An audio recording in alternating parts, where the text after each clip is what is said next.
Benches के अख्तियारात का case मुकर्रर न होने पर सुप्रीम कोर्ट ऑफ पाकिस्तान ने एडिशनल रजिस्ट्रार को शो कॉज नोटिस जारी कर दिया।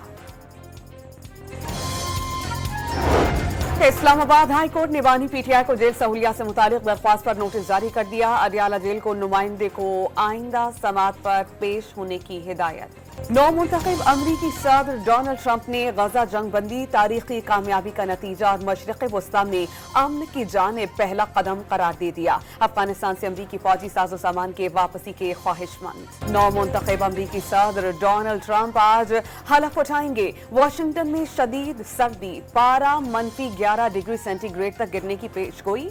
तकरीब हलफ बर्दारी इंडोर होगी। गजा में 42 रोजा जंग बंदी के पहले रोज कैदियों का तबादला। हमास ने तहाइफ देकर 3 खवातीन इस्राएली कैदियों को रिहा कर दिया। इसराइल ने 90 फलस्तीनी रिहा किए। कैदियों का अगला तबादला आइंदा हफ्ते 25 जनवरी को होगा। गजा में आटा और खाने पीने के पार्सल लेकर इमदादी ट्रक दाखिल हो गए।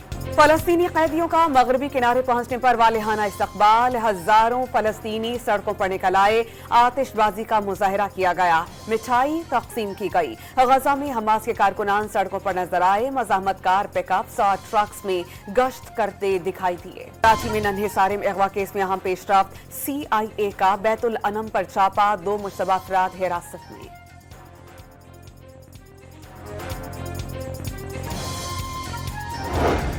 न्यू गवादर एयरपोर्ट का आज इफ्तिताह होगा। पहली परवाज 45 मिनट ताखीर से कराची रवाना हो गई। वजीर दिफा ख्वाजा आसिफ मुसाफिरों का इस्तकबाल करेंगे।